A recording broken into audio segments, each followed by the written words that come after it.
उदालगुरि जिल्ला दुलाराय बर' फरायसा आफादनि 48थि बोसोरसालिया जथुम्मा रौतायाव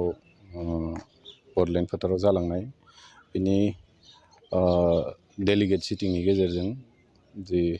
मोनसे गोदान बडि फर्म खालामबाय आरो बेयाव आंखौ आफादगिरि हिसाबै सायख'बाय। गिबिसिनथारावनो साफ्रोमनिसिमबो आं साबायखर बावगोन। नाथाय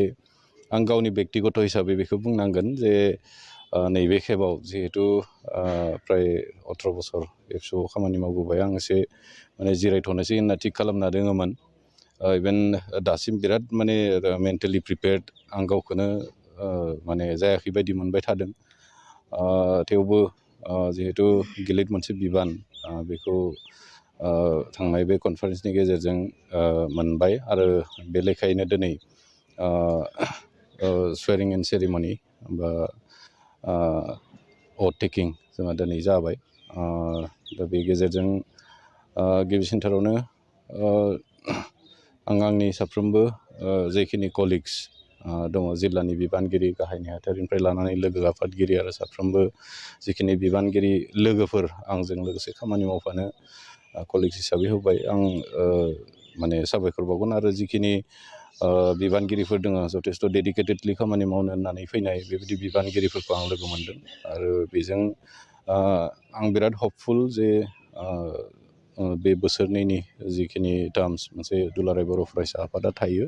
बिबान बोथोर बे बिबान बोथोरखौ साफ्रोमबो कलिग्सफोरजों लोगोसे लाफानानै सावरायलायनायनि गेजेरजों जिखिनि डिसिसनफोर फैगोन पलिसिफोर फैगोन बेफोर गासै पलिसि आरो डिसिसन जिल्ला आफाद हिसाबै बेक्तिगत पलिसि आरो डिसिसनफोरखौ बिदि मावफुंलांनो नाजागोन। आरो लोगोसे मिरु आफादनिफ्राय बा आरो एबसुआ थाखानाय स्टेन्डिं जिखिनि डिसिसन आरो मावनो गोनां खामानिफोर थागोन बेफोर गासैखौ माने हानाय सेबाङाव ओनसोलनि साफ्रोमबो मेलेमजिबि रायजो राजाफोरखौ लानानै आरो दखरा आफादनि साफ्रोमबो बिबानगिरिफोरखौ लानानै माने मावफुंलांनो थाखाय नाजानाया बे अरायसम थागोन। आरो आसा खालामदों बे जिथु जोंनि बिबान बोथोर 2 बोसोरनि बिबान बोथोर थांनाय समफोराव जेरै उदालगुरि ओनसोलनि मेलेमजिबि रायजो राजा जोंनि दखरा आफादनि बिबानगिरि साफ्रोमबो जिबायदि मदद आरो हेफाजाब होबोनानै खामानि मावबोबाय बर' हारिखौ गेरेमसा हारि हिसाबै गायसननायनि थाखाय जिखिनि एजेन्डासफोर दङमोन बेफोर गासै एजेन्डाफोरखौ माने साक्सेस खालामनो थाखाय जिबायदि खामानि मावबोबाय बे 2 बोसोरावबो माने जोंखौ हेफाजाब आरो मदद खालामगोन रायजो राजा आरो जोंनि साफ्रोमबो बिबानगिरिफ्रा बेखौनो मिजिंथिदों। एबसुनि मथ' हिसाबै खौसेथि थामोनथा बेखौनो सिगाङाव दोननानै आरो दायो जिखिनि माने दुलाराय बर' फरायसा आफादा बड'फा मिशन फर सास्टेनेबल चेन्ज होननाय मोनसे मिशन फोसावनानै जि खामानि मावबाय थादों बेफोरखौ लानानै ससियेलि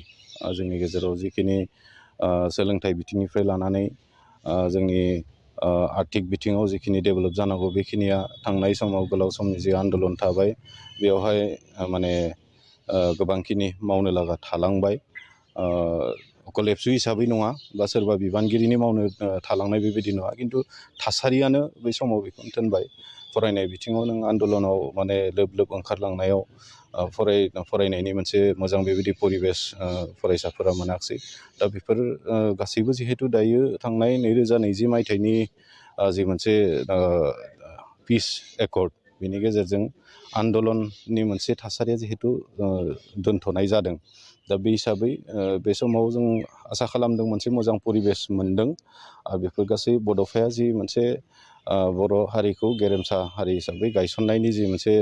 मिजिं आरो सिमां मोनसे बर' हारिखौ नुहोलांदों बे सिमांखौ जाफुंसार खालामनायाव जों देहायै मोदोमै जों नांथाबनानै खामानि मावगोन आरो बर' हारिखौ गायसननायनि जिखिनिफोर एजेन्डा खामानिफोर थागोन बेफोर गासैखौ मावफुंनो होननानै आं थि खालामनानै लानाय जादों। आरो बे खामानिखौ मावफुंनायाव आं फिन खनसे खावलायबावगोन बा जोंनि जिल्ला आफादनि साफ्रोम बिबानगिरि दखरा आफादनि साफ्रोमबो बिबानगिरि उदालगुरि ओनसोलनि साफ्रोमबो मेलेमजिबि आरो रायजो राजा साफ्रोमनिबो आं मदद मोनगोनखौ आं मिजिंथिबाय।